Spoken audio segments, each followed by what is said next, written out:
Tapi proses yang kemarin itu adalah cukup singkat ya. Cepat dan mengejutkan. Buat Anda pribadi juga mengejutkan, Gus? Iya, sebetulnya mengejutkan, dan ini jalan Tuhan yang begitu cepat sekali diambil keputusan, dan meskipun secara perkenalan, komunikasi sudah sangat lama. Sejak mahasiswa kita sudah saling bareng-bareng, dan tentu keputusannya itu yang kemudian sangat cepat, dan saya juga tidak menyangka secepat ini jalan Tuhan itu untuk mengambil keputusan. Yang salah satu bagian yang paling menarik dalam deklarasi kemarin adalah ketika Gus Imin Anda berpidato, dan ada bagian ini. Kita dengarkan dan saya mau minta tanggapan Anda. Apa maksudnya ini? Kita lihat yang ini. Tapi sebetulnya ada cerita menarik, Bang Surya. Tahun 2021 ya, saya dipanggil Al-Mukarrom Romo Kiai Khalil As'ad di Situbondo. Beliau hadir di sini.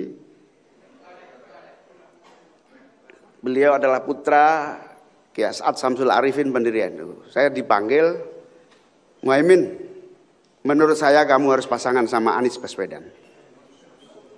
Saya tidak berani menolak, tetapi saya juga tidak berani menjawab iya. Tapi saya masukkan di dalam batin saya, sambil jalan saya berbunyi begini, lu, gak bahaya ta? Kenapa, Gus, dalam batin Anda, kenapa Anda berpikir berbahaya nih berpasangan dengan orang ini? Pertama, ini bahasa Jawa Timur. Jawa Timur itu kalau ada sedikit yang baru itu lu gak bahaya. Nah, itu bahasa yang sedang menjadi omongan sehari-hari. Tapi sebetulnya ada makna di balik itu adalah Kiai Khalil ini memerintah berdasarkan keyakinan langit, kira-kira begitu. Nah, saya gak berani nolak karena beliau itu selalu langit, gitu loh. Maka saya cocokkan dengan bumi. Buminya ini kayaknya kita agak sulit ya. Di 2021 waktu itu? Saya di koalisi pemerintah, sementara Pak Anies lebih banyak di koalisi. Iya, masih di kantor gubernur waktu itu sebetulnya. Tapi pengusungnya kan rata-rata di luar koalisi pemerintahan. Nah, itu yang membuat, ini komposisinya mungkin itu satu. Yang kedua, persepsi orang nggak nyangka kita bisa bareng dalam suasana politik yang dinamis seperti ini. Tapi hati kecil Gus memang merasa ada bahayanya nih berpasangan dengan Mas Anies. Ini mau jujur atau mau saya tutup-tutupi? Jujur dong. Gus Imin kan selalu jujur. Ya, saya bilang bahaya itu memang realitas, ada komitmen bagaimana agar soliditas koalisi itu terjaga. Itulah koalisi yang sudah saya bangun dengan berbagai partai, kemudian ingin berlanjut, kemudian ya banyak yang memang harus dijaga perasaannya lah kira-kira gitu. Oke, karena kemudian seperti gayung bersambut, pidato Anda Mas Anies di deklarasi, Anda berkali-kali menyebut diksi berani, nyali untuk menggambarkan pasangan Anda yang baru. Jadi memang menurut Anda itu salah satu kriteria yang harus dimiliki untuk menjadi pasangan Anda, punya nyali karena berbahaya tadi? Ya, karena rute yang kita jalani selama ini itu rute yang penuh tantangan. Rute penuh tantangan. Dan itu apa kita alami. Jadi bagi kegiatan-kegiatan kita selama ini juga bukan sesuatu yang mudah. Bahkan kita merasakan banyak pihak yang khawatir bila bertemu, khawatir bila terekspos bersama, itu fakta. Dan minimal kekhawatirannya itu pada bagaimana menjelaskannya. Okay? Gus Imin, Anda pernah khawatir bertemu Mas Anies tidak? Atau sebaliknya, sebelum deklarasi ini? Oh ya, tentu sangat hati-hati. Karena misalnya ketika saya sudah koalisi dengan Pak Prabowo, itu sangat hati-hati ketemu Pak Ganjar, ketemu Pak Anies, itu sangat hati-hati. Ya, karena kan minimal itu menjelaskannya harus, apa nih yang jelaskan? Apa ada hal-hal lain di luar kesepakatan misalnya. Jadi minimal itu yang menjadi kekhawatiran. Jadi memang saya jadi teringat, tolong koleksi kalau salah, tapi bukankah Anda berdua sempat haji bareng ya kemarin? Oh ya. Tapi haji kayak begitu ramenya kan nggak sempat ketemu. Tidak sempat ketemu. Oke. Jadi tapi kalau haji itu kan juta orang di sini. Oke. Karena kan sempat ramai ada bertemu Mas Anies dengan Mas Ganjar dan Mbak Puan dan sebagainya. Nah, tapi momen karena itu pada waktu itu kami dalam rombongan yang sama. Karena waktu itu undangan sehingga di dalam hotel yang sama. Ada juga peristiwa di haji yang saya terkagum-kagum ya. Ada Kiai Tauhifur dari Jawa Tengah. Beliau memimpin 150-an jamaah haji. Saya dipanggil ke hotelnya. Saya sowan seperti biasa, setiap kiai yang bisa saya sowan. Beliau itu tiba-tiba bilang, Muhaimin, saya sudah istikharah, jodohmu itu Anies. Ya kita anggap itu masukan. Kok begitu Kiai? Ya sudah, camkan aja. Saya tidak pakai komentar dan saya tidak follow up dengan itu. Tapi itu kemudian membawa ke alam sadar di dunia maya dan langit ini yang menuntun supaya ketemu akhirnya hari ini ketemu. Jadi ada banyak sinyal-sinyal. Dan ini saya tambahin yang terkait nih. Gus Imin belum dengar ini juga. Pada hari Kamis kemarin saya di Bandara Juanda. Lalu datang menyongsong saya Gus Munif dari Pasuruan. Dan beliau mengatakan, Pak Anies, ini saya minta 5 menit. Saya ini udah buru-buru, Gus, harus boarding. Buru-buru hari Kamis ini. Hari Kamis dan beliau bilang ini ada pesan dari Kiai Tauhifur kepada saya. Pesannya supaya berpasangan dengan Muhaimin. Pada waktu itu kita sudah tahu ada percakapan. Kan hari Kamis, 2 hari sebelum. Tapi kan beliau tidak tahu atas ini semua. Jadi saya bilang, sampaikan pada Kiai Tauhifur, mohon doanya. Mudah-mudahan apa yang beliau sampaikan itu mudah-mudahan ada jalannya. Dan Kiai Tauhifur saya hampir tidak pernah ketemu. Ketemu di haji itu. Karena beliau rumahnya agak jauh di Purworejo. Dan Kiai Tauhifur ini sangat terkenal karena murid Sayyid Muhammad Al-Maliki. Bahkan murid kesayangan. Sampai ada sumur di rumah Sayyid Al-Maliki ini. Bi'rut Tauhifur. Sumur Tauhifur. Beliau terkenal ahli istikharah. Dan kalau istikharah biasanya muncul Nabi menemui dan seterusnya. Kan kalau beliau dapatnya sudah, diberitahunya lama. Kalau saya sudah ada pembicaraan itu. Kan pada hari Kamis itu pertemuan Gus Imin itu hari Selasa. Jadi kalau saya dapatnya pesan itu sesudah ini semua berjalan. Dan saya ingin masuk ke situ, Mas Anies, Gus Imin. Seberapa jauh, saya ke Mas Anies dulu. Seberapa jauh Anda sebetulnya terlibat dalam proses ketika akhirnya memutuskan Gus Imin menjadi pasangan. Karena yang tampak di publik keputusan ini diambil oleh Bapak Surya Paloh selaku Ketua Umum Nasdem. Dan Anda hanya ditugaskan untuk menjalankan keputusan itu selayaknya seorang petugas partai. Menjalankan keputusan. Ya, apabila Pak Surya Paloh mengajukan nama yang tidak relevan dengan usaha pemenangan, dan saya harus melaksanakannya, maka saya petugas partai. Semata-mata menjalankan. Tapi kalau yang dibawa namanya adalah yang sesuai dengan kebutuhan kita. Seperti saya sampaikan tadi, di bulan Juni kepada semua saya sampaikan kita perlu mengundang PKB. Kenapa? Karena kita lemah di Jawa Timur, lemah di Jawa Tengah. Dan kita membutuhkan partai yang punya basis kuat di sana. Jadi ketika ada nama ini adalah nama yang sesuai dengan kebutuhan. Disebut bila beliau bawa nama kemenakannya, adiknya, anaknya, kerabatnya untuk dijadikan pasangan dan saya harus mengikuti, ya namanya petugas partai. Tapi kalau sesuatu yang sesuai dengan kebutuhan kita, bisa muncul nama itu dari mana saja. Dan pada waktu itu Pak Surya Paloh itu berada dalam situasi di mana begini gambarannya. Bertemu dengan kesempatan, nanti mungkin Gus Imin bisa cerita prosesnya. Beliau dalam situasi saya berunding dulu dengan PKS dan Demokrat, baru nanti bangun kesepakatan dengan PKB. Risikonya mungkin PKB sudah diajak oleh yang lain dulu. Atau bangun kesepakatan sekarang, lalu menjelaskan kepada PKS dan Demokrat, risikonya mereka merasa dilewati dan tidak diajak bicara. Dan ini sebuah ijtihad nih. Kemudian Pak Surya Paloh memilih opsi yang pertama, ambil kesepakatan dulu, terus kemudian jelaskan. Memang ada risiko, risikonya ada perasaan seperti dilewatkan, tinggalkan, termasuk ketika ketemu dengan saya. Jadi ketika bertemu, saya sampaikan, Pak Surya Paloh begini, ini ada 2 partai lain yang sudah dalam percakapan selama beberapa bulan terakhir ini. Saya harus berbicara dengan mereka, harus menjelaskan dan menyampaikan inilah opsi baru yang selama ini tidak ada di dalam percakapan kita. Ya, itulah yang terjadi. Jadi kalau yang ditawarkan itu bukan solusi dan saya kemudian melaksanakan, ya itu namanya petugas. Tidak ada relevansinya untuk kemudian menyetujui. Tapi kalau itu adalah solusi, maka ini sesuatu yang masuk akal untuk dibicarakan.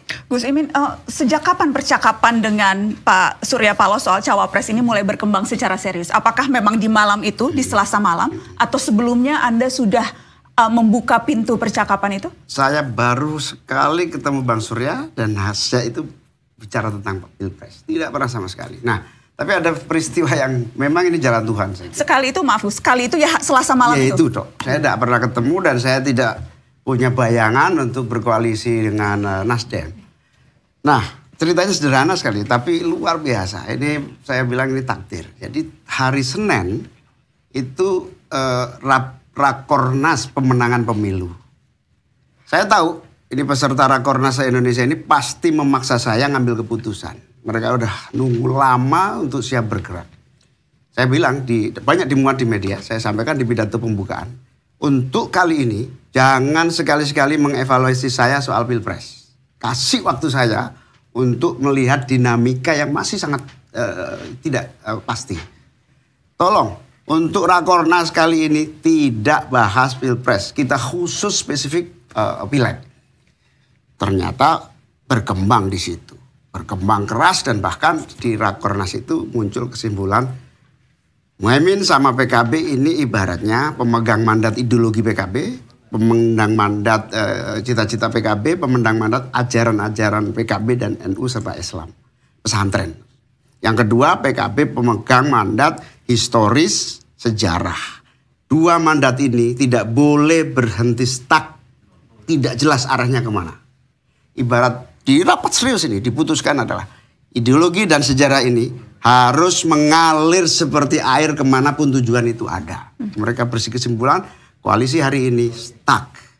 Stuck sehingga air kalau terlalu stuck kita tahu sendiri berbahaya. Air harus mengalir.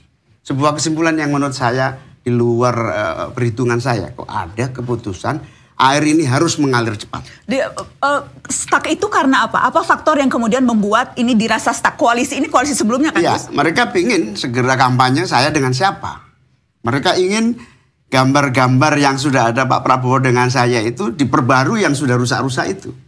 Mereka ingin segera memastikan caleg-caleg ini untuk bergerak siapa futur yang di samping caleg ini. Jadi stuck karena belum ada kepastian apakah ketua umumnya akan maju dalam kontestasi. Betul, belum ada gambaran.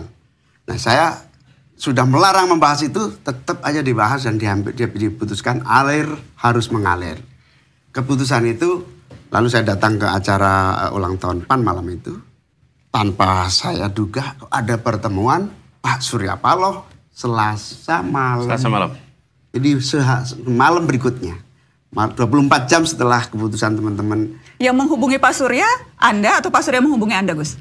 Saya dihubungi oleh staf saya bahwa akan ada Pak Surya Paloh mau minta ketemu dan saya juga sedang kosong, ya sudah. Silahkan. Kenapa saya tanya Gus? Karena saya ingin dapat konfirmasi. Jadi inisiatif untuk menjadi cawapres itu Anda yang menawarkan ke Surya Paloh atau sebaliknya Surya Paloh yang meminang Anda untuk Mas Anies Baswedan? Tidak ada niatan malam itu ambil keputusan cawapres atau capres. Malam itu saya memutuskan untuk coba dijajaki oleh perintah Rakornas itu. Perintah Rakornas itu harus menjajaki. Maka terjadi diskusi di satu tempat bersama Bang Surya. Bahkan Bang Surya memulai dengan pertanyaan, kamu serius mau jadi calon wakil presiden? Loh bukan hanya calon wakil presiden Bang. Saya serius kalau bisa jadi calon presiden. Jangan kamu teruskan macam-macam kau. Wapres ya wapres. Gitu kan. Loh katanya ditanya seriusnya mau apa? Disitulah saya jawab, loh saya pinginnya capres. Ya, kalau udah capres ya jangan diskusi sama saya lagi dia bilang. Nah, saya sudah punya capres sendiri dia. Oke, saya minta kepastian. Nasdem PKB koalisi. Kalau kamu mau, PKB mau, ya sudah, kita Nasdem sudah punya cawapres, PKB punya cawapres. Ayo koalisi. Loh, kan sudah punya calon-calon lain. Kita belum putus, tidak ada keputusan apapun dengan calon-calon lain. Saya nggak tahu cerita itu, sehingga saya tidak membayangkan kemudian Demokrat memisahkan diri, tidak pernah membayangkan. Bang Surya bilang pokoknya PKB Nasdem, wakil presiden PKB, presiden Nasdem. Oke, terus terjadi. Saya butuh waktu lah sedikit untuk bincang-bincang sama teman-teman. Saya harus ke DPP. Ya boleh ke DPP, balik-balik harus bawa surat. Surat MOU, ya draftnya kan harus disepakati bang. Maunya ke PKB kayak apa, maunya Nasdem kayak apa. Terus itu saya pulang ke DPP saya kumpulkan semua. Saya suruh kontak seluruh kiai-kiai, saya suruh kontak telepon panjang. Sampai Bang Surya yang biasanya pulang jam 10 dari Nasdem bisa pulang setengah 1 waktu itu. Nunggu kepastian surat yang bisa kita keluarkan itu. Nah itu begitu cepat. Jadi kita minta nasihat dari banyak pihak itu, ya akhirnya alhamdulillah semua terkontak dengan cepat. Meskipun ada yang minta tidak bisa per telepon, harus datang dan harus sowan. Dan akhirnya keluar surat itu? Akhirnya kita draftnya sepakat, kita bikin, nah akhirnya dicocokin dan akhirnya pada tanggal 2 kita tanda tangan. Oke. Tadi Gus Imin mengatakan tidak memperkirakan reaksi seperti Demokrat dan sebagainya. Saya mau memutarkan, mungkin Anda juga sudah dengar Mas Anies, tapi saya mau memutarkan cuplikan pernyataan dari Ketua Majelis Tinggi Partai Demokrat soal perkembangan politik terkait pasangan ini. Kita lihat. Mereka tidak sidik, tidak jujur, tidak amanah. Berarti tidak bisa dipercaya dan mengingkari hal-hal yang telah disepakati. Tidak memegang komitmen dan janji-janjinya. Nah sekarang saja tidak sidik, tidak amanah, tidak memegang komitmennya. Bagaimana nanti kalau menjadi pemimpin dengan kekuasaan yang besar, rakyat akan diapakan? Tanggapan Anda Mas Anies? Ini ya, nah sebenarnya saya tidak ingin menanggapi secara detail ini semua. Saya sangat hormat kepada Pak SBY, beliau adalah panutan, beliau adalah presiden yang sudah mengabdi 10 tahun, teladan. Dalam hal ini ada beberapa fakta yang terpaksa saya harus sampaikan di sini. Bahwa pada, ini makanya disebut dengan suratan takdir, Allah Maha Mengatur. Pada mulai weekend, jadi ini saya buka tanggalan ya, supaya tidak salah. Mulai 27, 28, 29, jadi Minggu, Senin, Selasa, itu percakapan intensif di tim 8. Dan pada tanggal 28 itu sudah ketemu situasi terjadi perbedaan pandangan yang tidak bisa dipertemukan. Apa perbedaan pandangannya? Saya mulai dari bulan Juni. Pada bulan Juni itu saya sampaikan kepada Pak Surya Paloh, Nasdem, PKS maupun Demokrat. Bahwa dari semua opsi wakil yang ada, yang tersedia sekarang adalah AHY. Saya sampaikan ke Pak Surya Paloh.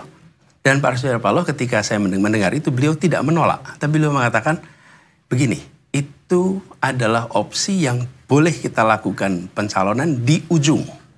Tapi tidak sekarang. Okay? Kemudian PKS memahami bahwa pilihannya memang AHY. Yang tersedia AHY, kemudian Demokrat juga begitu. Lalu Pak Surya Paloh waktu itu bilang, nanti kita bahas sesudah Bung Anies pulang haji. Okay? Saya berangkat haji. Nah sesudah pulang haji, mulai dari sisi Demokrat berharap itu segera dideklarasikan, segera disepakati. Dari sisi Nasdem tidak bersedia. Nama itu tidak ditolak, tetapi tidak dideklarasikan sekarang.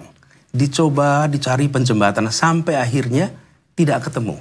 Dan puncaknya itu pada hari Selasa, malamnya Selasa ada pertemuan yang mereka tidak tahu terjadi perbedaan ini. Di situ, di tim 8, utusan Demokrat dan utusan PKB terjadi perbedaan pandangan yang sangat keras. Bahkan sampai gebrak meja di situ. Apa perbedaannya? Perbedaannya begini, Demokrat menginginkan ditetapkan segera Nasdem menginginkan ditetapkan nanti sambil menunggu. Menunggu apa? Menunggu siapa tahu ada opsi lain. Tapi kalau ditanya opsinya apa, juga nggak bisa jawab. Tinggal kita tunggu aja, siapa tahu ada opsi. Kita tidak tahu. Jadi kenapa harus buru-buru? Ya? Dan perbedaan itu kemudian tidak ditemukan. Sampai gebrak meja Anda bilang? Sampai keras sekali. Karena ada beberapa statement-statement yang dirasa kurang tepat. Dan malamnya, tanggal 28 malam, ini saya ada teksnya. Saya kirim WA kepada Pak Sudirman Said, utusan saya di sana. Saya sampaikan kepada beliau, boleh saya bacakan? Ya. Sorry, ini 28 atau 29 Mas Anies? Jadi ini hari Senin malam. Hari Senin Jadi malam. kan mulai Minggu, Senin sudah terjadi perbedaan. Ya. Puncaknya berakhir di Selasa sore. Oke. Oke, pada 28 saya katakan begini. Pada Pak SBY disampaikan apa adanya. Nasdem tidak bersedia mendeklarasikan segera. Oke. Pada Pak SB disampaikan apa adanya. Demokrat bersiap permisi bila tidak deklarasi segera. Oke. Terus saya tulis, semoga Allah turunkan petunjuk kepada semua. Ini saya kirim Senin malam, tanggal 22. Senin malam jam 22. Pagi-pagi Pak Sudirman dengan Pak Dadang, utusan saya datang. Dia mengatakan, Mas, ini benar. Nggak mau dijembatani lagi. Saya bilang, sudah. Ini kita sudah usahakan menjembatani, tidak ketemu. Sudah, sekarang kita serahkan pada Allah. Ya, serahkan pada Allah. Tawakal Allah. Dan mereka bilang, Mas, ini artinya Mas Anies nggak dapat kendaraan loh. Artinya nggak dapat kendaraan. Ini Demokrat kalau disampaikan ini, berarti Demokrat potensinya akan keluar. Mau apa lagi? Ini kenyataan. Dan saya melihat bahwa jelas sikap Pak Surya Paloh tidak menolak AHY, tapi tidak mau sekarang. Sisi lain Demokrat menginginkan harus sekarang. Dan pada pertemuan hari Jumat malam dengan Pak SBY, beliau menyebut tanggal. Beliau meminta supaya sebelum tanggal 3 ada deklarasi. Selesai pertemuan dengan Pak SBY, saya bilang kepada semua, jangan pernah keluar kata tanggal 3 itu. Kenapa? Karena kalau itu disebut dan tidak terlaksana, maka kita tidak melindungi nama baik Pak SBY. Karena Pak SBY memberikan deadline. Tapi bila itu dilaksanakan, kita tidak melindungi harga diri yang lain merasa dipaksakan. Oke? Tapi terpaksa saya sebut angka tanggal 3 ini, karena disebutkan dalam press conference, seakan-akan ada kesepakatan bahwa tanggal 3 ada deklarasi. Jadi, begini nah, pada malam itu, sore itu hari Selasa, sudah terjadi ketidaksepakatan. Dan pertemuan berakhir dengan menyampaikan bahwa Demokrat silahkan bila mau melakukan opsi-opsi lain, sudah selesai, tidak ada kesepakatan di sini. Ini Mas Anies, saya mau mengklirkan. Jadi Anda katakan bahkan sebelum rame-rame ini, Demokrat pun sudah bersiap, bahkan sudah memberikan ultimatum akan keluar dari koalisi. ya itu kan dalam percakapan. Dalam percakapan di tim 8 ada, bukan keluar koalisi. Mereka akan coba exercise lain. Ini mereka menunggu kapan ini keputusannya. Di sisi lain, kita tahu Nasdem bukan menolak AHY, tapi tidak mau dideklarasikan segera. Dan dua ini tidak bisa ketemu. Dan yang tadi Anda sebutkan sudah deadlock sebetulnya. Pada hari Selasa itu sudah Selasa siang maghrib. sudah deadlock. Ya, maka itu. Dan Anda bersiap tidak dapat tiket ketika itu. Ya, Selasa pagi itu sampai Mas Dadang yang dengan Dadang Mas Sudirman Said, dua-duanya bilang, Mas, ini kalau sampai yang Anda tulis itu disampaikan kepada keduanya, kemungkinan Anda nggak dapat tiket. Mas Anies, saya tahu Anda membacakan itu dan bolehkah saya melihat teks itu, Mas Anies? Apakah Anda keberatan menunjukkannya ke pemirsa Mata Najwa teks itu? Boleh. Ini teks yang Anda kirimkan ke Mas Sudirman Said ya? Ya, boleh. Dan saya katakan gini, kita sampaikan apa adanya, serahkan pada Allah. Biarkan Allah yang atur. Ikhtiar kita untuk mencapai kesepakatan sudah selesai.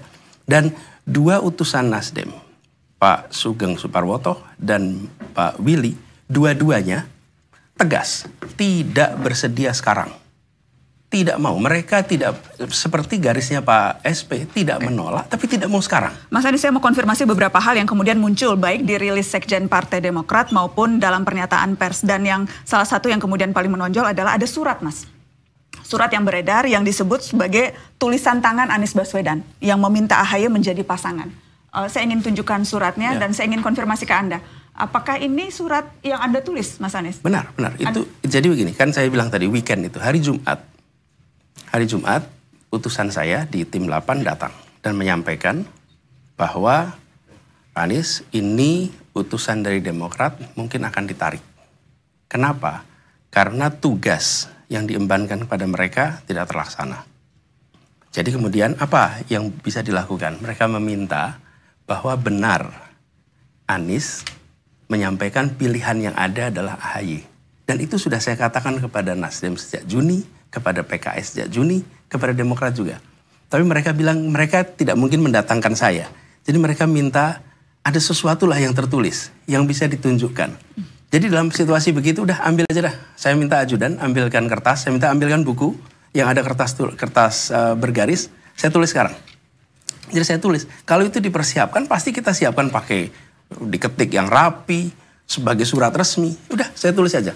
Sekedar ini diberikan kepada utusannya Demokrat dan janjinya untuk mengatakan bahwa ini benar loh kata Pak Anies, bukan kata-kata saya. Caranya dengan ada tulisan. Saya tulis, janji ditunjukkan kepada Pak Ahy, dibaca, sesudah itu dibawa lagi dan disimpan oleh Pak Sudirman. Dan bila ada tulisan jawaban dari Pak Ahy, maka itu pun hanya saya baca dan dititipkan lagi ke Pak Sudirman. Jadi ini bukan sebuah surat yang untuk dipertontonkan. Kenapa? Karena ini untuk menyampaikan bahwa yang dikerjakan oleh utusan dari Demokrat sudah dilaksanakan dan ini memang benar.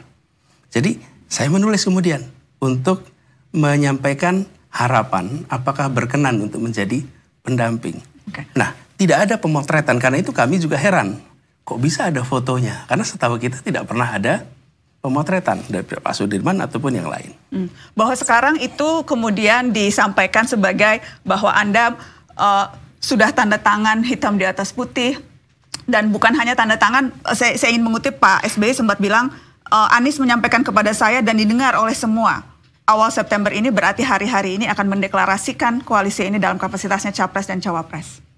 Mohon maaf sekali. Kalau boleh saya sampaikan. Sama sekali tidak ada pembicaraan nama di dalam pertemuan apapun. Baik dengan Pak Surya Paloh, baik dengan Ketua Majelis Syuro, Habib Salim Segaf Al-Jufri, maupun dengan Pak SBY. Tidak ada percakapan nama. Dan itu saksinya banyak sekali. Mohon maaf sekali, saya harus sampaikan. Jadi ini faktanya, bahwa tidak ada percakapan nama. Betul bahwa disampaikan sebaiknya sebelum tanggal 3 sudah harus deklarasi. Kenapa? Alasannya logis. Alasannya adalah untuk kampanye perlu waktu.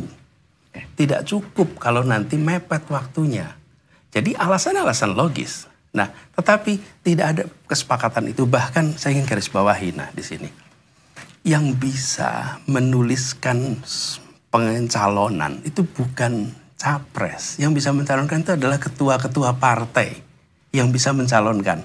Saya mengajukan opsinya. Ini opsinya. Saya dapat tugas untuk melakukan itu. Dan saya sudah kerjakan opsi itu. Makanya ketika jadi sampai di situ tuh. Saya sudah lakukan tugas saya. Dan saya sampaikan opsi yang tersedia sekarang tinggal AHY. Kemudian terjadilah deadlock itu. Hari Selasa sore. Dengan terjadinya deadlock itu selesai. Malam itu saya sedang dalam perjalanan. Dilaporin tentang pertemuan yang hasilnya buntu.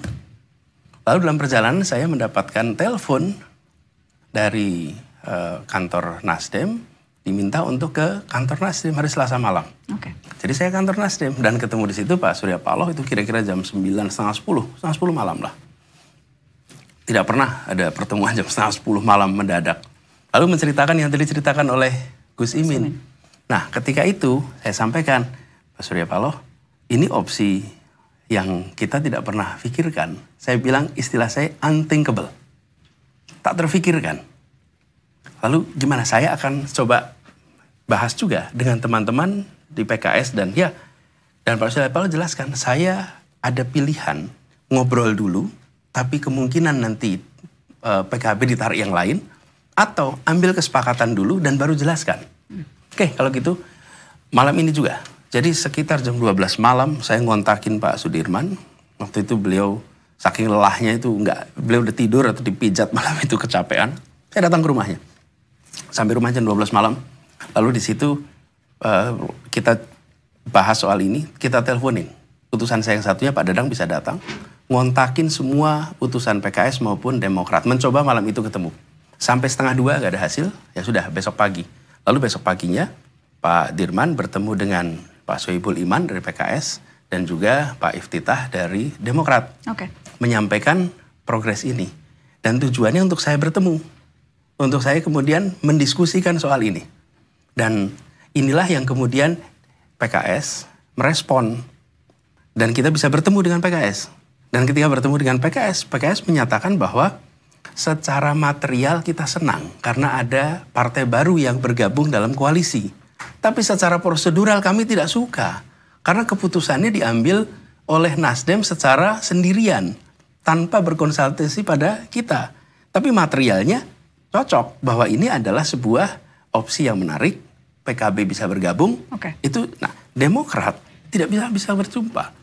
Hari Rabu sesungguhnya saya terjadwal berangkat ke Jombang yang sudah dijadwalkan 10 hari sebelumnya. Bertemu dengan kiai-kiai di Jombang. Ada 4 pondok yang didatangi. Nah, saya tunda berangkat ke Jombang supaya bisa bertemu dengan pihak Demokrat. Dan selama ini kalau mengatur pertemuan itu cepat. Udah, kali itu tidak bisa. Tidak ada waktunya, tidak ada kabarnya, lewat ajudan tidak, lewat itu tidak berhasil. Kami sabar menunggu sampai malam. Hari Rabu malam itu tidak dapat waktu. Ya sudah, kalau begitu kita cek besok. Pagi tetap tidak ada kabar, akhirnya saya putuskan hari Kamis pagi saya berangkat ke Jombang karena siangnya akan pulang. Lalu ketika di sana kami dapat kabar diterima jam 4 sore. Tapi karena pesawat delay digeser jam 6, kemudian pertemuannya digeser lagi jam 7 dan akhirnya tidak jadi bertemu. Dibatalkan pertemuannya, saya tidak diterima untuk bertemu. Ya sudah. Kalau begitu kita coba lagi nanti besoknya. Nah, di sore itu keluarlah rilis dari Partai Demokrat yang kami juga terkejut membacanya. Jadi kronologisnya kira-kira seperti itu. Tapi di balik itu semua ya, nah ini semua kan bisa kata A lawan kata B. Kata A lawan kata B. Tapi faktanya ini terjadi secara cepat, kebetulan yang kita tidak mengira. Coba bayangkan. Ketika Pak Surya Paloh bertemu dengan Gus Imin, itu hanya sejam 2 jam sebelum ada deadlock. Yang deadlock juga, yang tim 8 juga tidak tahu bahwa Pak Surya Paloh akan ketemu Gus Imin. Dan saya juga tidak yakin bahwa tim 8 itu sudah melaporkan hasil pertemuannya dengan baik Nasdem kepada Pak SP, Pak Surya Paloh, maupun pihak Demokrat kepada Pak AHY. Karena peristiwa itu kan terjadi hari Selasa sore. Jadi ketika Rabu pagi itu ada percakapan tentang PKB, itu seperti sesuatu yang terjadi hampir bersamaan. Dan banyak yang tidak sadar bahwa terjadi ketidaksepakatan tuh hari Selasa sore yang sudah disampaikan, oke, kalau begitu silahkan ambil opsi yang lain gitu kira-kira. Saya ingin minta tanggapan Caimin dari pernyataan Pak SBY, tapi spesifiknya yang ini, Gus Imin. Kita akan putarkan statement SBY berikut ini. Dari semua hal yang kita sudah tahu itu, bahkan sebagian bukan hanya informasi, tapi sudah menjadi kenyataan, jadi fakta, kita mulai tertarik dengan informasi yang lain. Saya mengatakan saya tertarik secara pribadi dengan informasi yang lain. Katanya, sekali lagi informasi, semua gerakan, manuver, proses politik yang seperti ini penuh dengan hingar-bingar, yang berkaitan dengan koalisi dan pasangan capres dan cawapres, katanya ada mastermind-nya. Saya tidak tahu siapa. Katanya ada dalangnya. Ada persekongkolan untuk mengeksekusinya. Gus Imin, ada mastermind, ada dalang, ada persekongkolan untuk mengeksekusi pasangan baru ini. Saya jadi tegang karena cerita atau tegang karena mata Najwa? Gak jelas. Terus, minum dulu. Saya tegangnya karena apa ini? Saya nggak tahu ini. Ini mastermind-nya Tuhan. Ya, saya baru ini dengar Pak SBY ngomong ini baru ini. Karena saya nggak mengikuti semua alur-alur cerita. Karena saya begitu ada Senin, Selasa, Rabu sampai Kamis saya tidak mendapatkan informasi apapun karena saya harus meyakinkan internal, meyakinkan eksternal, meyakinkan keluarga besar sehingga saya sama sekali tidak ngeh. Bahkan saya kaget loh. Saya aja belum ngumumin kok saya sudah diketahuan semua orang mau berpasangan dengan Mas Anies. Ternyata saya baru tahu sumber utama adalah konferensi persnya rilis Demokrat dulu. Mas Mas Sekjen. Demokrat. Saya bilang, oh sumbernya dari sana. Padahal saya sama teman-teman sepakat, ini jangan sampai ada yang tahu dulu sebelum kita betul-betul pasti. Karena nanti tersinggung senior-senior itu. Seolah-olah kita mengambil langkah tanpa melakukan konsultasi. Nah, atas pernyataan itu benar-benar saya sampaikan itu salah informasi Pak SBY. Karena apa? Ini sama sekali tidak ada rencana percepatan itu dari semua langkah yang saya lakukan. Bahkan jujur saja dalam waktu Rabu sudah. Karena malam kita sama Pak Surya, Rabu, Kamis, Jumat adalah masa-masa yang sulit untuk kemudian merangkum semua internal dan eksternal bisa termasuk yang disebut mastermind itu tidak ada yang bisa saya ketahui karena begitu cepatnya.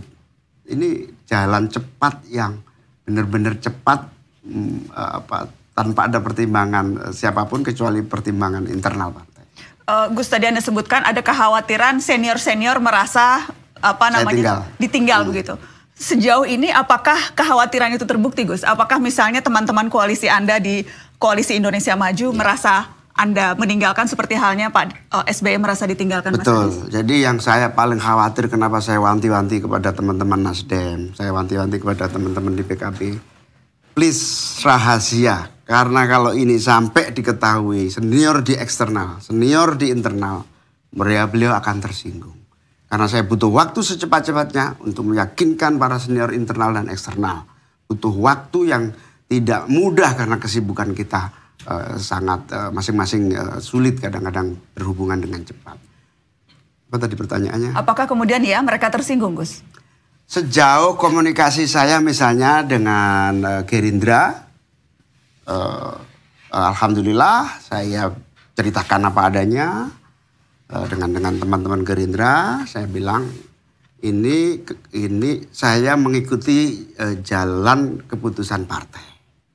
Saya sudah nyaman sebetulnya dengan teman-teman di Gerindra selama 1 tahun, tapi keputusan partai yang sudah diputus dalam Rakornas, diputus dalam rapat pleno, saya harus ikuti dan saya harapkan teman-teman jangan sampai membuat kita perpecah ataupun malah permusuhan. Sempat berkomunikasi dengan Pak Prabowo atau dengan? Nah, ini dengan teman-teman Gerindra, beberapa teman di Gerindra. Nah, sayangnya karena waktu saya tidak sempat berketemu langsung dan teman-teman berjanji akan menyampaikan itu laporan saya serta perkembangan mutakhir ke Pak Prabowo. Nah, dari situ jawabannya saya senang sekali. Urusan begini jangan sampai mengganggu persahabatan, kekeluargaan, bahkan menghasilkan perpecahan jangan sampai terjadi. Dengan Golkar dan PAN? Dengan PAN memang nggak sempat saya. Nggak sempat karena betul-betul waktu yang sangat mepet. Dengan Pak Erlangga sempat ketemu sebentar gitu. Saya bilang, Pak Erlangga, kayaknya Pak Prabowo dengan Gerindra dan Golkar serta PAN udah cukup kayaknya ya. Jadi kalau saya nggak ikut tetap bisa berlayar. Loh, dia bilang, kok begitu ngomongnya? Dia bilang gitu. Saya hanya memberi sinyal-sinyal, tapi saya belum berani ngomong karena memang kita bersepakat tidak boleh ada yang tahu. Keraguan itu sebetulnya sudah muncul apakah di malam ketika ada undangan PAN itu, Gus? Karena kemudian kan orang akhirnya membuat timeline dan time frame sendiri-sendiri. Disebutkan Gus Imin datangnya terlambat ketika itu dan Pak Prabowo menyampaikan nama koalisi yang berubah. Jadi memang keraguan itu mulai tersemai malam itu atau sebelumnya? Sebetulnya yang menjadi keputusan PKB ini sudah lama kita sosialisasikan. Bahwa perintah muktamar PKB itu adalah saya harus cawapres. Kalau ingin merubah saya jadi cawapres, saya harus muktamar dulu. Saya harus melakukan konsultasi terlalu panjang. Itu sudah sering menjadi bahan perbincangan. Selalu proses itu kita lalui. Nah, pada malam hari itu saya terlambat bukan karena apa-apa. Karena saya memang sedang rakornas. Saya sudah janji pokoknya saya akan datang. Tapi aku tolong agak terlambat. Sampai di sana koalisi menjadi Koalisi Indonesia Maju. Kemudian menjadi berita, saya spontan aja, saya baru tahu spontan aja. Nah berita itulah menyebar sampai kemudian menjadikan seolah-olah sudah terjadi perpecahan. Nah, dari situ mulai ada kesimpulan lah di kalangan internal PKB bahwa memang sudah koalisi Indonesia Maju ini otomatis mengakhiri koalisi Kebangkitan Indonesia Raya KKIR. Gus, betulkah sinyalemen yang beredar bahwa ada beragam upaya nih untuk berusaha membujuk Anda tidak ngotot jadi cawapres, dan beragam upaya itu termasuk lewat tawaran logistik atau uang? Iya, kalau proses dinamika yang ada di koalisi KKIR sih tidak perlu saya ceritakan semuanya, tapi intinya bahwa itu dinamika yang wajar ya dalam setiap koalisi supaya kita saling tidak kehilangan, saling menjaga supaya tetap solid. Saya kira itu biasa di dalam proses menjaga kesolidan koalisi. Dan saya juga ketika Pak Prabowo pidato di acara PBB, Gus Imin jangan kemana-mana dong gitu kan. Itu sudah saya jawab, saya tidak kemana-mana Pak Jenderal, saya ada di sini. Itu supaya solid lagi, supaya tidak terjadi perubahan. Maka percepatan ini memang saya sendiri juga di luar jangkauan saya. Betul-betul cepat gitu. Saya nggak sempat mengkomunikasikan semua orang. Termasuk tidak sempat berkomunikasi dengan Presiden Jokowi, Gus? Iya. Jadi saya hari Selasa, Rabu ada rapat pleno yang pertama. Selasa malam saya rapat internal DPP. Masih 50-50 gitu, tapi sudah harus ada mengarah. Rabu pagi sudah hampir terjadi arah gitu, tapi belum berani memutuskan. Saya bilang saya akan konsultasi dengan semua senior dulu, jangan keputusan. Saya itu langsung minta waktu beliau untuk sowan. Kemudian oke, dicari waktu segera gitu dari teman-teman di sana. Karena beliau sibuk waktu yang terbatas sehingga sampai hari Kamis, Jumat 2 hari tidak mendapatkan waktu yang tepat dari kesibukan beliau. Hampir saya kejar di acara di Senayan, tapi karena nggak keburu juga akhirnya Tapi Anda sudah mengetahui mengirimkan pesan-pesan saja. Mewakili waktu untuk sowan belum bisa dilaksanakan. Ada respon dari Presiden Jokowi atas keputusan ini? Karena pesan lewat teman-teman yang mendampingi Pak Presiden, maka tentu tidak ada. Jadi Anda belum mengetahui ya Gus, apa respon Pak Presiden, Jokowi? tapi respon dari teman-teman yang bersama Pak Jokowi itu ini emoji gini. Emoji apa? Emoji. Salam gitu, salam. Baik. Saya ingin ke Mas Anies karena ini dalam tema narasi yang dibangun bahwa ada yang berkhianat dan sebagainya. Ada yang kemudian akhirnya ramai diputar lagi, Mas. Percakapan kita di Mata Najwa 5 tahun yang lalu. Ketika waktu itu konteksnya adalah kita dengarkan saja supaya bisa dapat gambaran. Kita lihat video Mata Najwa 2018. Dalam pertemuan itulah Pak Prabowo menanyakan mungkin yang terakhir, yang ketiga kalinya. Jadi Pak Anies, apakah Pak Anies bersedia untuk menjadi calon wakil? Dan saya sampaikan, Pak Prabowo, ini sebuah kehormatan yang luar biasa. Karena ada 260-an juta orang dan saya diminta untuk menjadi pendamping. Mas Anies, saya harus tanya, apakah Anda menolak ini karena tawarannya cawapres? Tapi kalau tawaran capres mungkin saja akan berbeda? Tidak pernah ada tawaran capres. Tidak pernah ada tawaran capres dari Pak Prabowo. Ya. Tapi dari pihak-pihak lain ada beberapa tawaran capres ke Anda, Mas Anies. Betul. Dan pada semua saya katakan, saya tidak ingin menjadi bagian dari orang-orang yang mengkhianati Pak Prabowo. Saya sampaikan pada semua. Tidak. Begitu Pilpres selesai, saya bertemu dengan Pak Prabowo dan saya sampaikan kepada Pak Prabowo, saya sampaikan pertama, mission accomplished. Tugas yang dititipkan kepada saya untuk di Jakarta dari PKS, dari Gerindra telah saya laksanakan dan alhamdulillah mission accomplished. That's report number 1. Laporan nomor kedua, saya katakan Pak Prabowo, Gubernur Jakarta akan selalu dapat perhatian. Aneh kalau kita bilang, oh kaget dapat perhatian. Tidak, Gubernur Jakarta itu sudah dapat perhatian. Karena itu saya sampaikan kepada Pak Prabowo dari sekarang. Ini masih setahun yang lalu. Pak Prabowo, I will not intercept on your candidacy. Saya tidak akan memotong proses pencalonan Pak Prabowo dan proses kampanye Pak Prabowo. Dan komitmen itu saya pegang. Siapapun yang bertemu dengan saya, mendiskusikan soal ini, selalu saya katakan bahwa saya memiliki komitmen dengan Pak Prabowo. Tidak ada yang tahu kecuali saya dan Pak Prabowo. Tidak ada yang tahu. Yang lain dengar ceritanya aja. Jadi Mas Anies, Anda mengiyakan bahwa memang tawaran-tawaran maju itu berdatangan? Berdatangan, tapi saya selalu katakan pada semua, meskipun tidak ada saksi dalam pertemuan itu, tapi kata-kata saya diingat oleh Pak Prabowo dan diketahui tentu oleh banyak orang, tapi saya sampaikan kepada semua, saya pegang itu. Jadi ketika ada yang datang mendiskusikan, saya sampaikan, selama ini ada Pak Prabowo, saya tidak mau memikirkan, not even thinking. Mas, statement itu kemudian disebutkan itu Anda mengkhianati Pak Prabowo, karena tadi Anda menyebutkan selama Pak Prabowo ada dalam pencalonan, kurang lebih gitu, Anda tidak akan intercept. Ya. Itu ada timeline waktunya, ada expiration time-nya kah ketika Anda menyebutkan komitmen itu? Iya, kalau ini saya ditawarin makan, nggak mau makan, saya kenyang. Apakah kemudian seumur hidup saya kenyang? Ya pada saat ini, saya katakan saya kenyang, itu kira-kira. Ya, analogi aja. Nah, apa yang saya sampaikan pada saat itu tahun 2019. 18. Ya? Oh, 18, maaf, tahun 2018. Nah, pada saat itu saya belum bertugas 1 tahun di Jakarta. Jadi, tadi saya menyebutnya selesai pilpres, sebetulnya maksudnya selesai pilkada. Selesai pilkada saya sampaikan Pak Prabowo bahwa saya akan fokus di Jakarta 5 tahun. Jadi ketika setahun kemudian saya diundang menjadi cawapres, diundang menjadi capres, saya katakan tidak.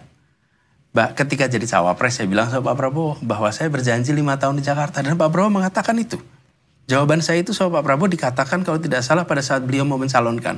Di rekaman yang sama pada malam itu waktu Nana tanya, itu saya ditunjukkan waktu itu rekamannya Pak Prabowo di Masjid Sunda Kelapa pada saat beliau akan maju mendaftar. Saya akan minta produser, boleh tolong produser dicek supaya nanti saya akan bisa kita lihat juga. Boleh diteruskan dulu Mas Anies? Ya, jadi ada di bagian awalnya bahwa Pak Prabowo menyebut Anies berjanji 5 tahun di Jakarta. Oke? Dan kemudian itulah yang saya sampaikan bahwa selama 5 tahun saya akan fokus di Jakarta. Saya tidak tahu apa yang terjadi kemudian. Ya inilah yang menjadi komitmen kami.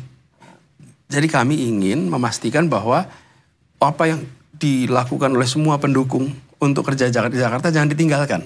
Dan Pak Prabowo ini akan maju Pilpres tahun 2019. Yang kita semua tahu beliau akan maju. Jadi saya katakan saya tidak akan mengintercept pencalonan Bapak. Tahun 2019 besok. Selesai.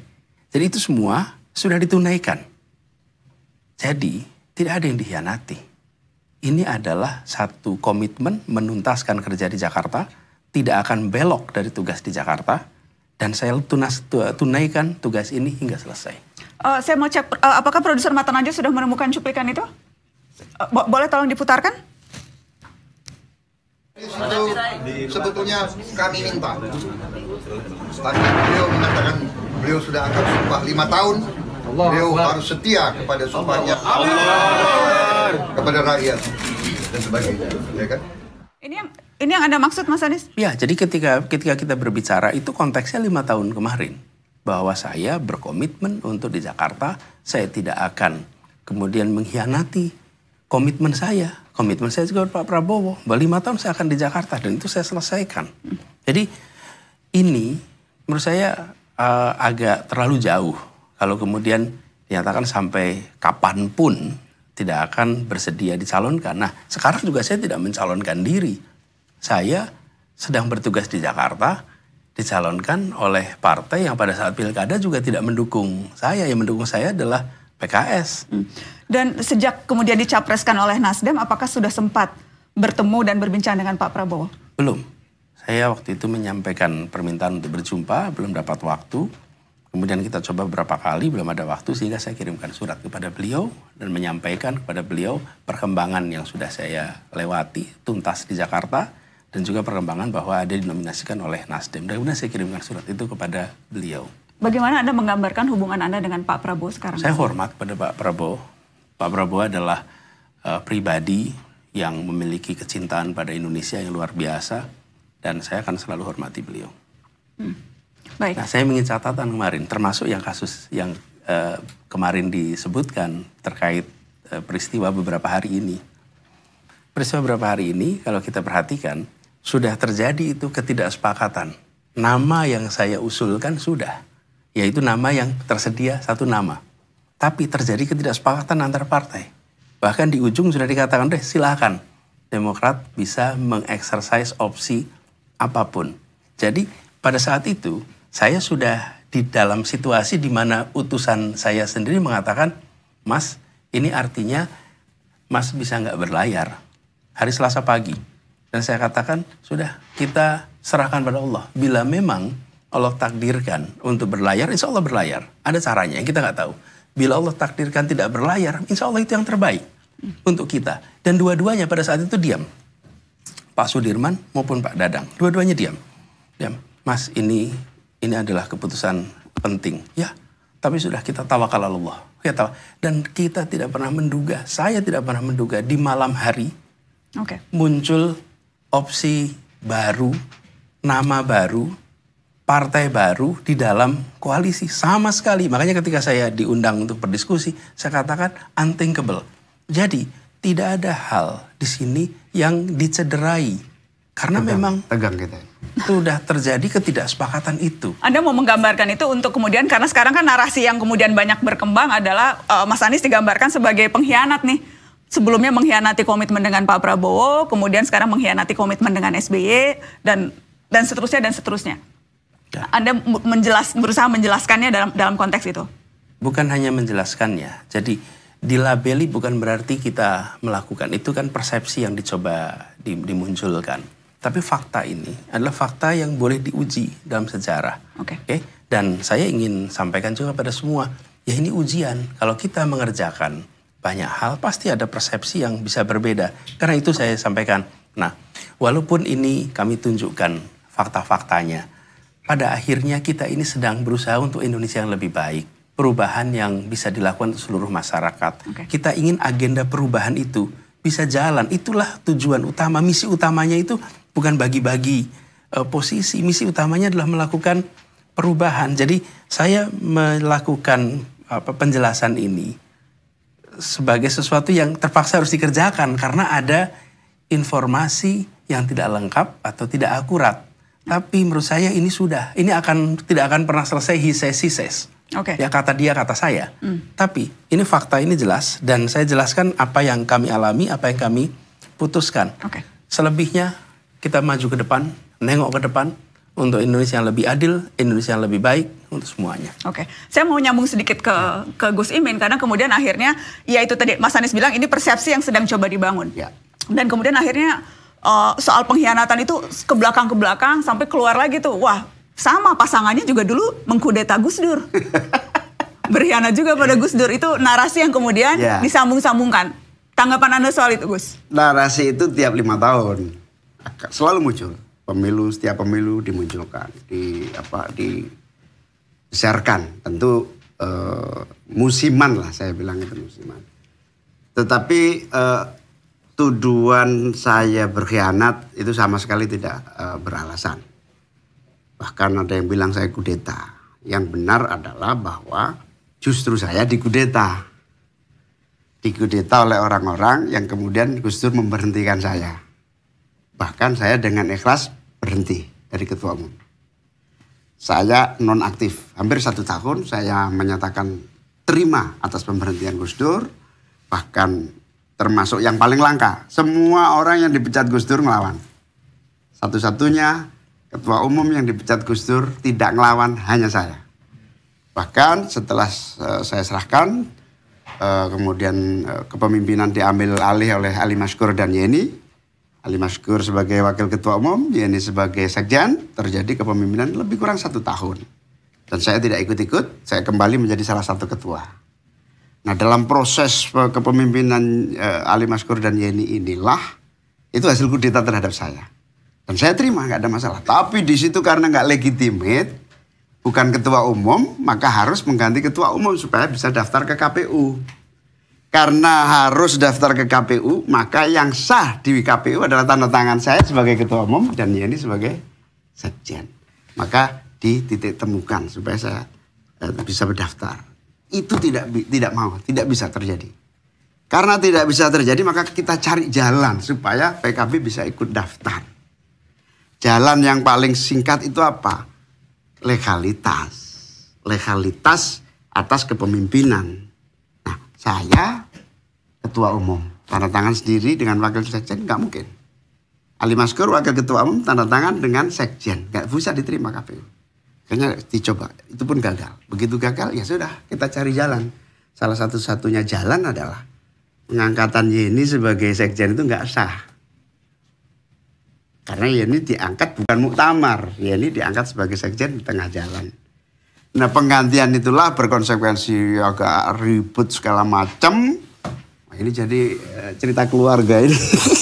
Karena itu tudingan yang kemudian diarahkan. Ya, saya sebetulnya nggak ingin ngomong urusan keluarga, ini urusan satu. Ini urusan partai kan, Gus? Iya, urusan partai. Makanya saya bilang begini, hiruk pikuk itu terjadi, nyaris PKB nggak ikut pemilu. Bahkan pengambilan nomor nggak sah. Karena dia merasa sekjen yang punya hak sama Ali Maskur, saya ketua umum nggak punya sekjen. Akhirnya kita cari jalan, pengangkatan Yeni sebagai sekjen itu nggak sah memang, penunjukan mendadak. Dari situlah penggantian sekjen Yeni kembali ke sekjen yang asal, namanya Lukman Edi. Di situ KPU menerima. Akhirnya sah bisa ikut pemilu, tapi udah remuk kita, udah macam-macam. Nah, justru yang kemudian sampai hampir kacau itu, hampir gagal ikut pendaftaran itu, Gus Dur manggil saya. Gus Dur malah kaget. Saya nggak nyangka kamu mau saya berhentikan. Mau, Gus. Buat apa saya berantem? Capek. Sudah berkali-kali kita ini berantem. Ya sudah, kamu bikin surat pengunduran diri sekarang. Saya, ini sudah ada draftnya. Siap, saya tanda tangan. Saya tanda tangan surat pengunduran diri agar semua smooth. Apa yang terjadi? Semua orang belum tahu. Surat pengunduran diri yang sudah disiapkan Gus Dur, saya tanda tangani agar bisa jalan di KPU. Saya kasih kepada Gus Dur. Apa yang terjadi, Gus Dur? Luar biasa. Surat saya terima, men, tapi tolong kamu sendiri yang simpen. Nanti kamu keluarkan kalau benar-benar saya membutuhkan. Sampai hari ini tidak pernah diminta Gus Dur, surat itu ada di tempat saya. Ini behind the sign yang sesungguhnya itu ini. Sehingga alhamdulillah bisa lolos ikut pemilu. Masih ada surat itu, Gus? Ada, masih ada sampai sekarang. Dan itu jimat yang tidak boleh di apa. Ada saksi-saksinya juga yang akan terjaga. Nah, itulah, jangan dibalik-balik saya mengkudeta Gus Dur. Saya yang dikudeta. Tetapi saya terima, saya enggak. Itulah yang terjadi. Baik, saya ingin bicara soal ini, soal apa yang akan dihadapi oleh Anda berdua sebagai bakal calon presiden dan bakal calon wakil presiden. Saya sempat mengikuti kegiatan Anda, Mas Anies, ketika di Semarang, dan ada poin menarik di sana. Nanti saya mau minta tanggapan Caimin. Jadi ini kita putarkan kegiatan Mas Anies, tapi yang menanggapi adalah pasangan Anda. Kita lihat dulu yang ini. Kawat. Apa orang nganggo kuning? Terawani ya? Kita maju berani karena benar, karena itu kita siap. Berani itu bukan karena nekat, berani itu karena sadar bahwa benar. Berani karena benar. Tadi waktu di panggung kan Mas Anies pidato bilang beberapa kali menyebut diksi harus berani, jangan takut. Itu apa pesan yang Mas Anies mau sampaikan lewat kalimat itu, harus berani gitu? Ada banyak tadi yang saya ngomong, kenapa yang dipilih kata itu? Karena itu yang paling saya ingat, Mas. Saya catat bahkan.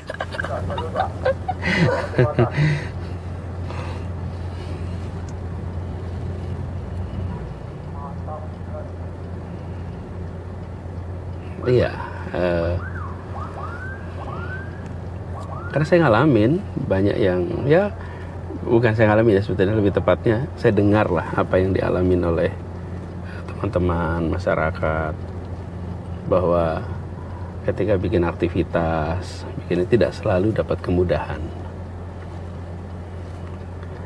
Walaupun saya nggak yakin itu ada perintah, tapi kalau saya sendiri langsung nggak pernah ada sesuatu yang dirasakan sebagai apa ya, tantangan, kerumitan. Tapi kalau yang dirasakan oleh teman-teman itu biasanya terjadi. Mau pergi, sewa bis, mereka udah sewa, udah siap. Pas mau berangkat, tetap bisnya nggak jadi. Itu tuh kayak apa ya? Kayak udah jadi sering sekali. perusahaan bisnya nggak jadi Pak, DP-nya dikembaliin nggak apa-apa. Gitu. Itu sering. Jadi makanya saya sering bilang ke mereka, udah yang berani, jangan ini negeri merdeka, lagi merayakan kemerdekaan gitu. Gus Imin, Ya. saya mau minta tanggapan soal itu dulu. Loh, pernyataannya Mas Anies. Iya, tapi itu Anda membacanya seperti apa? Atau pertanyaannya saya atur seperti ini. Apakah Anda akan ada kekhawatiran serupa? Atau bahkan sekarang jangan-jangan juga sudah ada kekhawatiran akan mengalami apa yang dirasakan Mas Anies dan para pendukungnya selama ini? Ya, ketika kita terjun di dunia politik, berjuang melalui jalur politik, ya tentu saja kita harus siap sekali dengan apapun yang akan kita hadapi. Rasa takut itu pasti muncul, namanya juga manusia. Tapi selalu saya diingat ya, nasihat Gus Dur. Ketakutan yang kamu rasakan sebetulnya adalah ketakutan yang kamu ciptakan sendiri. Itu yang selalu dinasihatkan pada Gus Dur. Ketakutan yang sesungguhnya adalah ketakutan yang kamu ciptakan sendiri.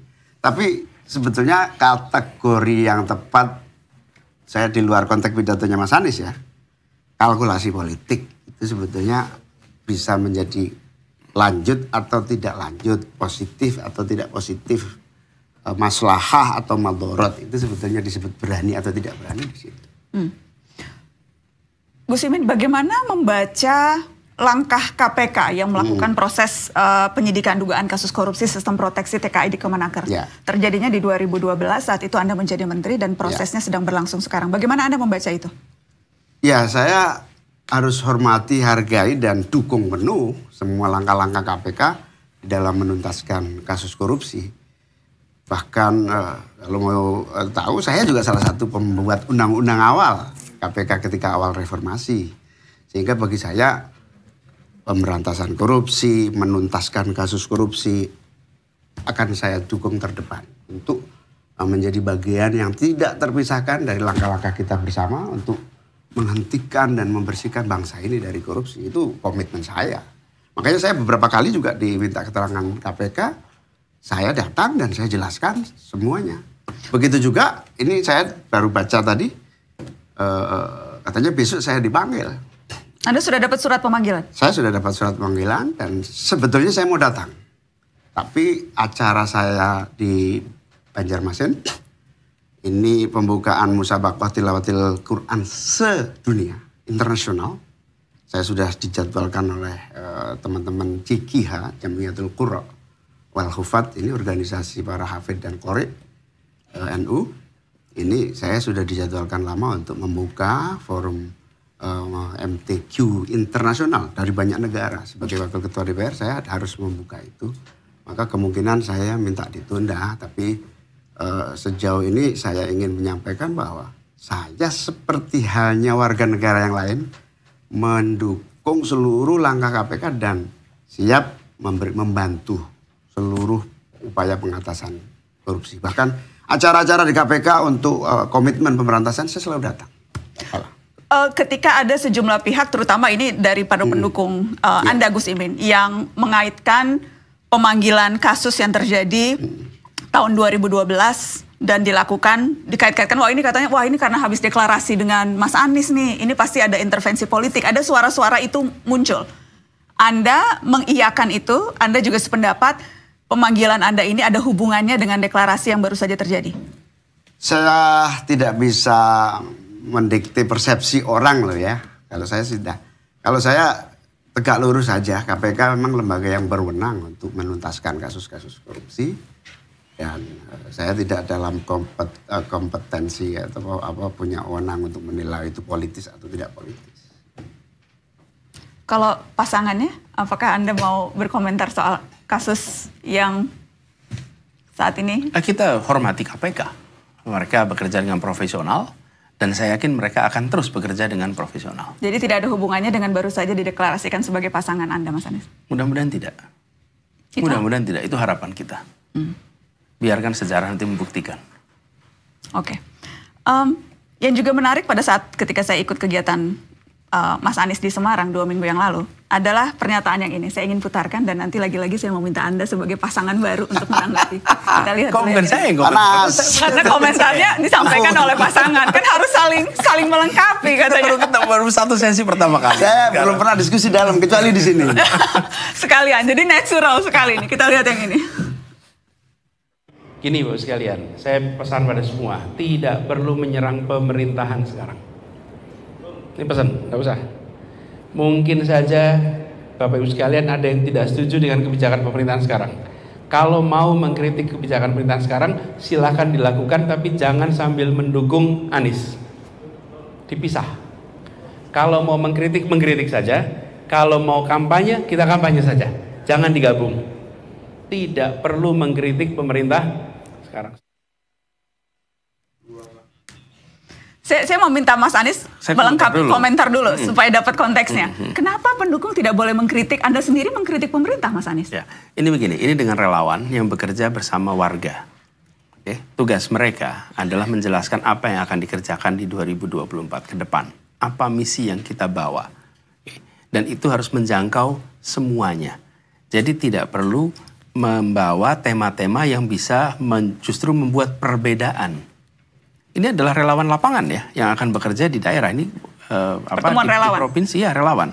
Jadi ini berbeda dengan kalau kita bicara di sini tim yang berada di Jakarta yang memang membicarakan tentang kebijakan-kebijakan pemerintah, kemudian dewan pakar kita itu lain. Mereka memang mengkritisi kebijakan sekarang, melihat apa yang harus diperbaiki, harus diubah. Tapi kalau relawan yang bergerak di lapangan, kalau mereka justru fokus pada tema kritik, yang terjadi adalah rame aja terus di WA Group. Debat aja terus nggak pernah selesai. Sementara agenda kita ini bukan agenda soal sekarang. Ini agenda kita mau melakukan perubahan dan bisa dilaksanakannya bila kita memenangkan pemilu atau pilpres. Karena itu relawan konsentrasi kepada apa yang menjadi agenda kita. Jangan dicampur dengan apa yang menjadi pandangan dia saat ini pada pemerintah. Dengan begitu bisa menjangkau semua. Saya sebetulnya di sebelum dan sesudahnya atau sudahnya saya lupa, saya sampaikan mereka, lupakan peta 2019. Yang dulu 2019 mendukung Pak Prabowo ataupun yang mendukung Pak Jokowi. Lupakan itu. Anggap semuanya adalah warga, jangkau semua, jelaskan misi kita ke depan. Okay. Jadi ini untuk, karena ini kegiatannya kan di daerah. Relawan. Ya, untuk relawan di lapangan. Oke. Caimin, Anda sependapat tidak dengan strategi yang tadi disebutkan, atau minimal ketika mengusung perubahan, karena secara elektoral apakah itu menguntungkan? Persepsi publik atas pemerintahan Jokowi itu positifnya tinggi sekali, sampai lebih dari 70%. Anda bagian yang 70% puas dan akan kesulitan untuk menjelaskan kenapa perlu perubahan tidak, Gus Imin? Kalau santri itu diajarkan satu hal ya, kalau hari ini kamu lebih buruk dari hari yang kemarin, maka kamu disebut rugi. Tapi kalau hari ini lebih baik dari hari yang kemarin, maka kamu disebut untung. Itulah yang disebut perubahan. Orang tiap hari harus berubah menjadi lebih baik, menjadi lebih baik. Nah, sebagai kaidah NU, al-muhafadzatu alal qadimi sholeh wal akhdhu bil jadidil aslah, yaitu perubahan. Apa? Kalau ada yang lebih baik, ambil, segera lakukan perubahan. Tapi kalau ada yang baik di yang sudah terjadi, lanjutkan supaya menjadi lebih baik. Tidak ada yang kontradiktif. Dan kalau toh kritik, sudah lama saya, meskipun saya menjadi koalisi pemerintahan 20 tahun, Pak SBY 10 tahun, Pak Jokowi 10 tahun, saya selalu menyampaikan, meskipun kita ini pemerintah, tapi kita harus tidak alergi dengan kritik. Karena kritik itu vitamin. Kalau nggak ada kritik, itu nasib kita semakin nggak baik. Itu sudah bisa dicek setiap pidato saya. Jadi tidak akan gampang dengan posisi sekarang? Setelah berada dalam gerbong yang berbeda dengan koalisi Indonesia Maju? Ya, ilmu kesantrian saya cukup untuk mengatasi keadaan ini. Dan ini kan ilmu kesantrian ilmu saya ada. Gitu ya, Gus? Al-Mukhafadzatu mau apa lagi, Jadid apa lagi, lengkap. Makanya kita ini ajarannya lengkap. Tapi beloknya terlalu drastis nggak ya, Gus? Sebelumnya, sebentar. Mas Anies sebentar dulu, jangan dibelain dulu. Sebelumnya bahkan saya ingat Gus Imin minta 3 periode Jokowi loh.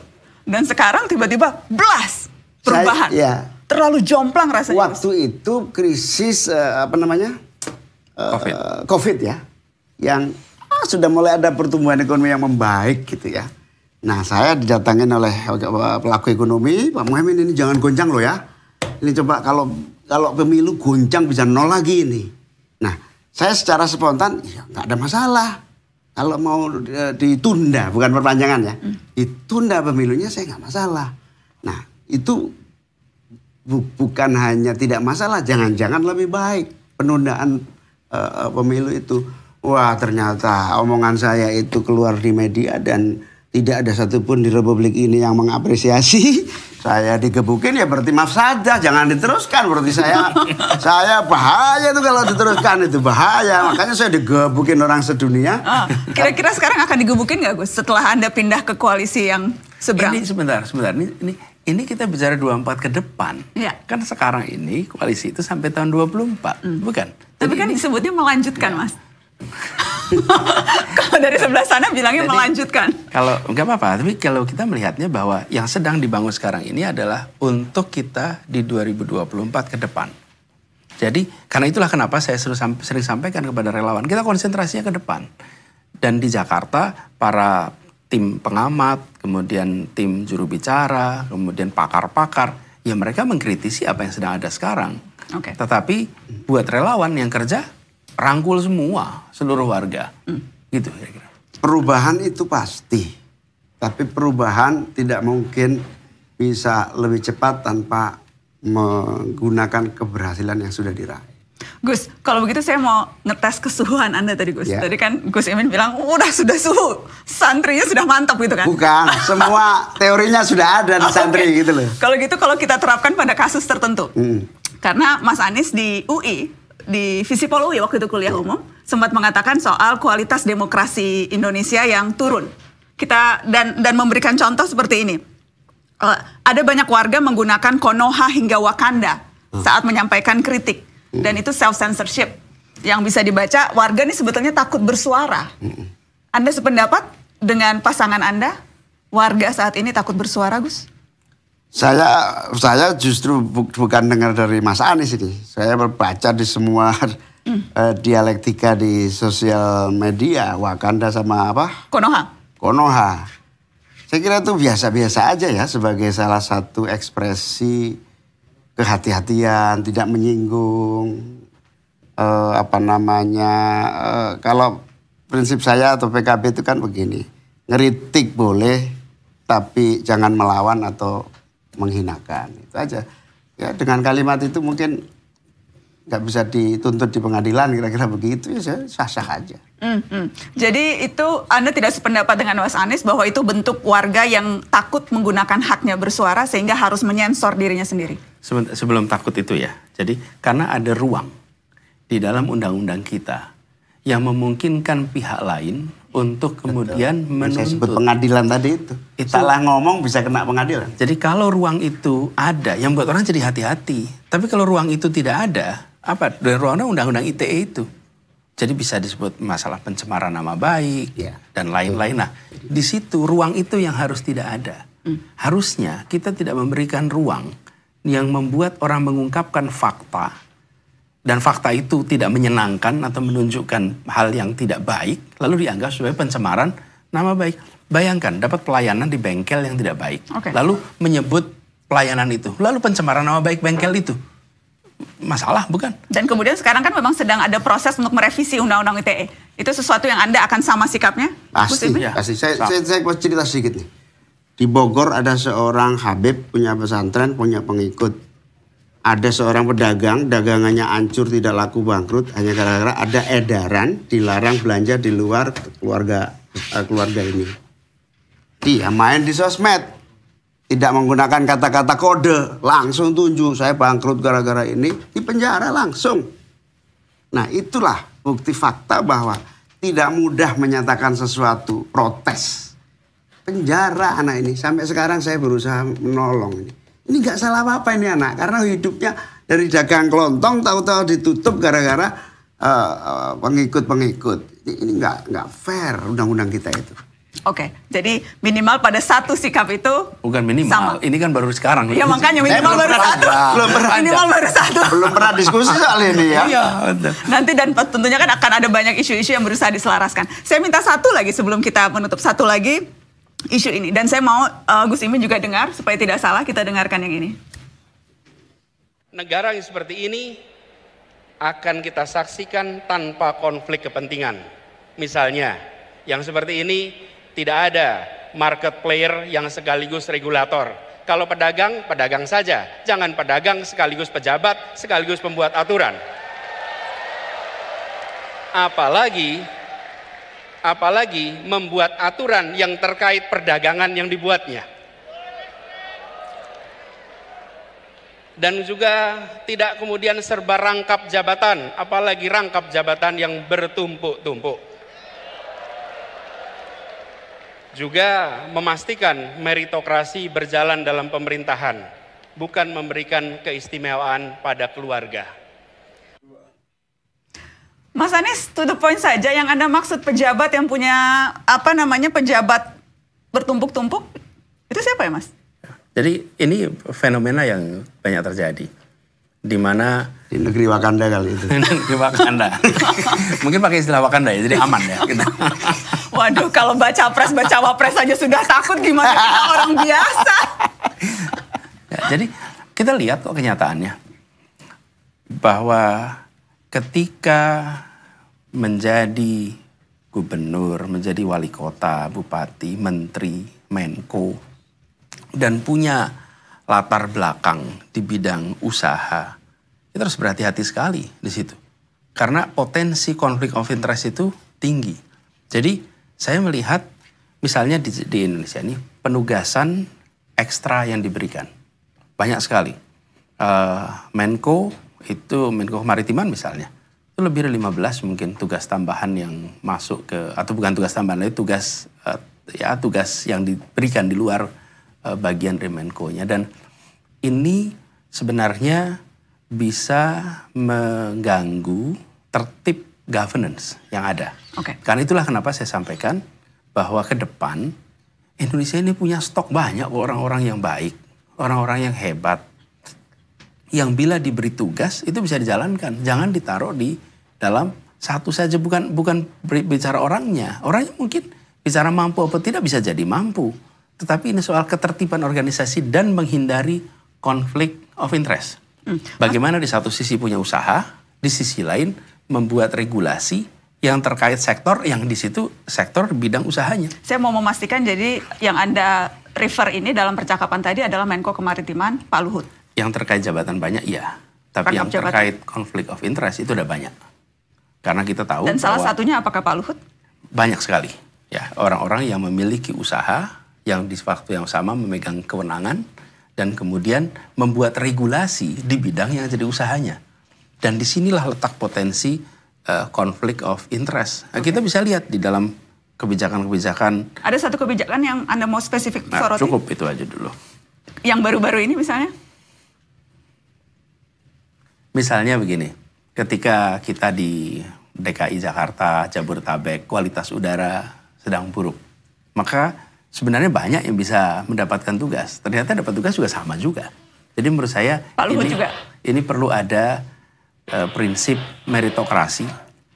Kenapa saya sebut di situ prinsip meritokrasi? Karena di Republik ini tuh banyak orang, harus ada talent pool yang dipegang negara sehingga tugas apapun ada orang yang bisa ditugaskan di situ.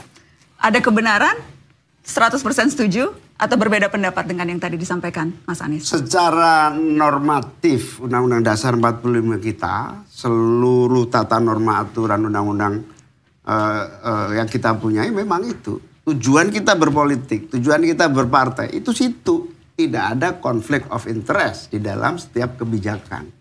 Makanya normanya itu adalah setiap pejabat harus berhenti dari seluruh jabatan-jabatan di luar pejabat.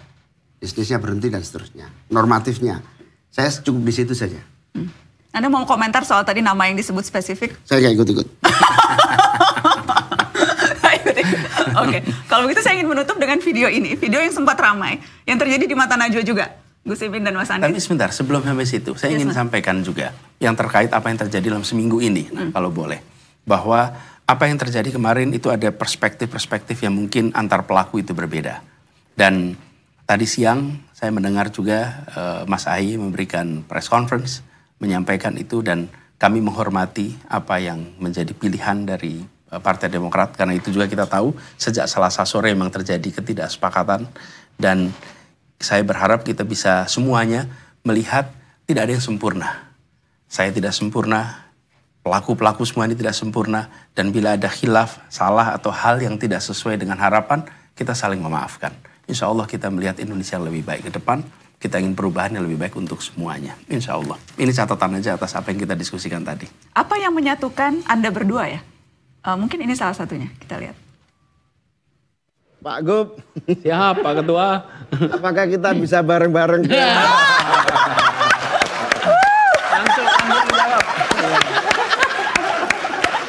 Langsung mau salaman. Langsung. bareng-bareng ke stadion? Resmian. Nah, Oke. Pak Anies Baswedan yang mulia, 2022 masa jabatan sebagai gubernur DKI habis. PKB terbuka loh untuk Anda. pertanyaannya diimprov. Diimprov. Dulu belajar SD-nya di mana dulu, Mas? Akan masuk partai atau tidak? Dan follow up questionsnya itu PKB terbuka. Alhamdulillah PKB terbuka. Weh. Ini nama-nama Lubinia kan ya. Iya, ya nanti gini pertanyaan. Ini kan pertanyaan diajukannya tahun 21. Betul kan? Nanti kita tunggu kan. Kalau kayak gini tergantung diajukannya kapan, oleh siapa, dan rencananya apa. Gitu kan, betul ya, Cak? Ya. Nah, jadi nanti itu direnungkan.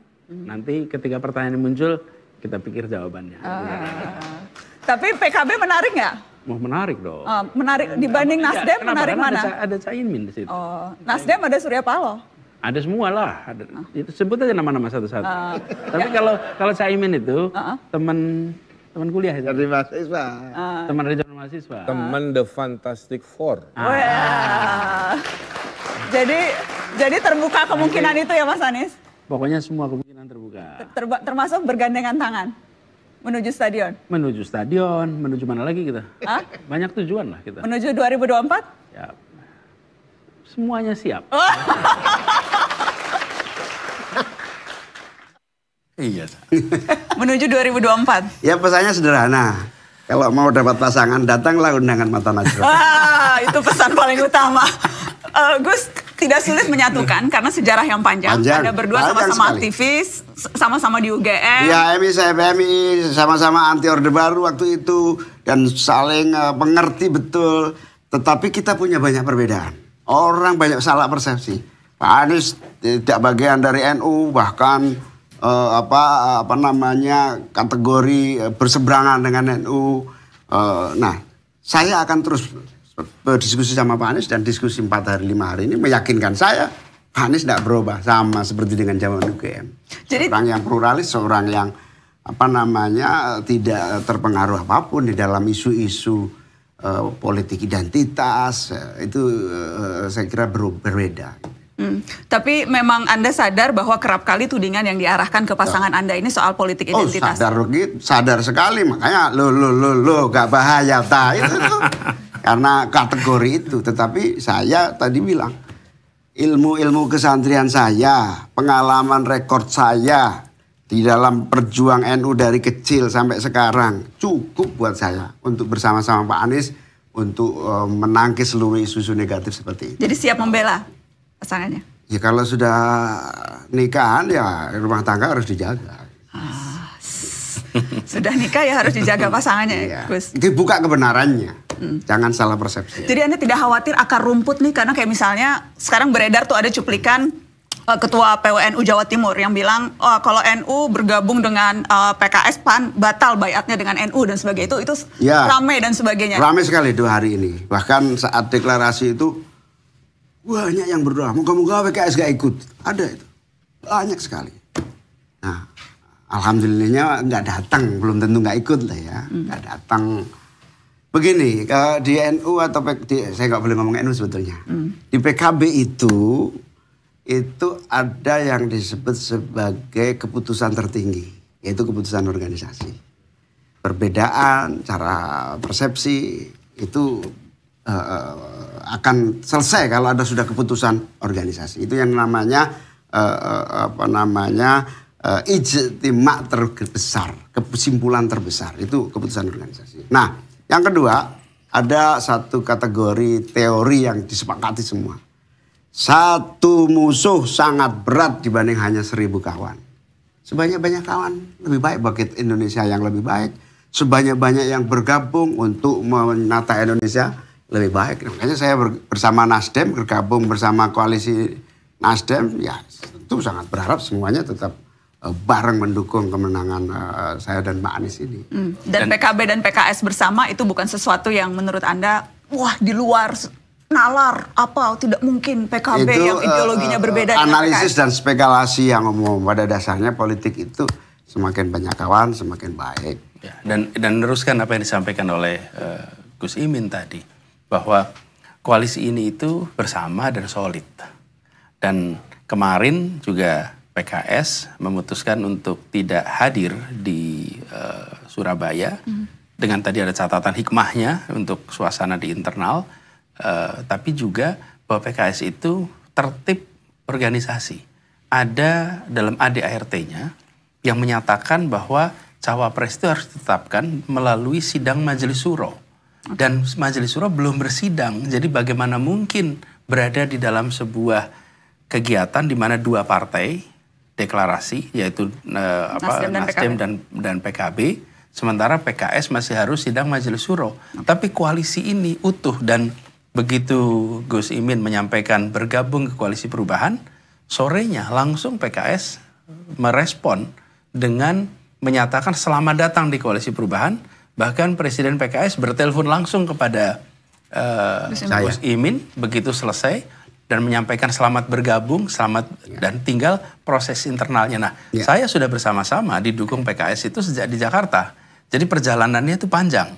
Jadi kita semua melihat bahwa ikhtiar perubahan ini kita jalankan sama-sama. Makin banyak dukungannya makin baik, dan bergabungnya PKB.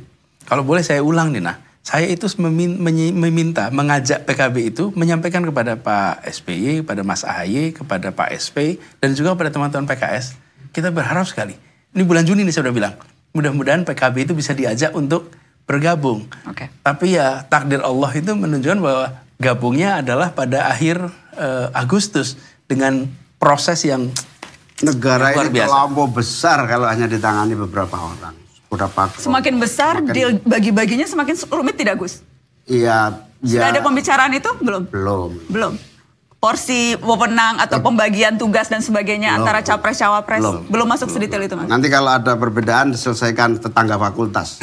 Ketika saya di Visipol, dia ekonomi tetanggaan ini. Dan waktu itu Ferry istri saya itu tanya, Nis, Caimin itu angkatannya persisnya, beliau sedikit di atas saya secara hitungan tahun.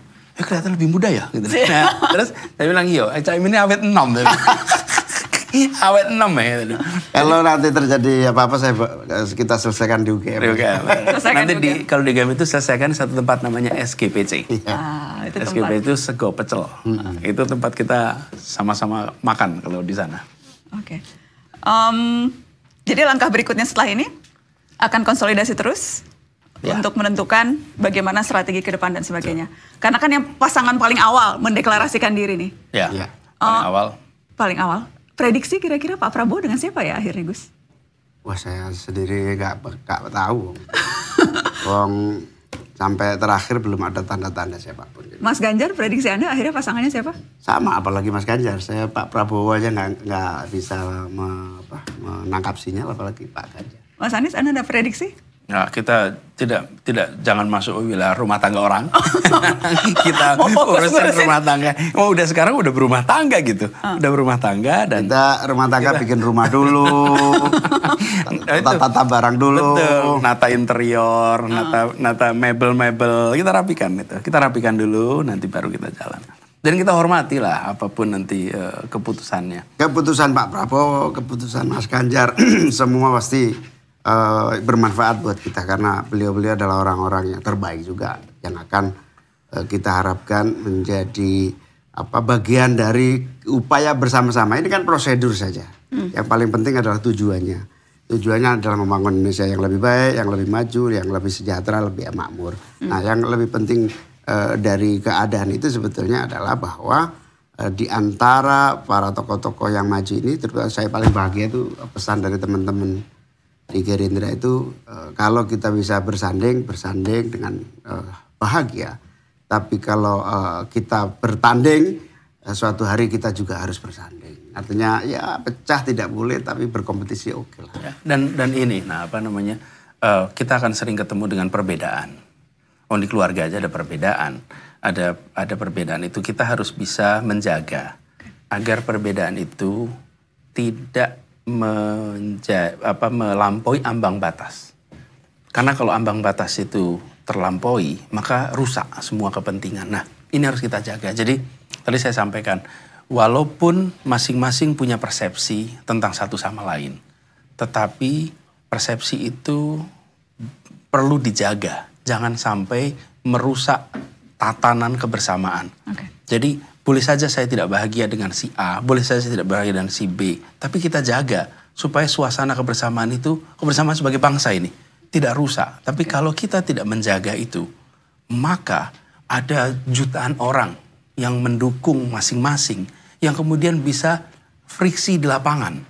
Hanya karena kata-kata yang kita gunakan itu memancing konflik. Karena itulah kematangan mengelola perbedaan, kematangan mengelola perasaan, kematangan mengelola konflik itu penting sekali supaya perasaan kebersatuan ini kita bisa jaga sama-sama. Insya Allah. Insya Allah. Terima kasih sudah hadir di Mata Najwa. Terima kasih. Terima kasih. Ini sekali. undangan pertama ya. Undangan pertama, moga-moga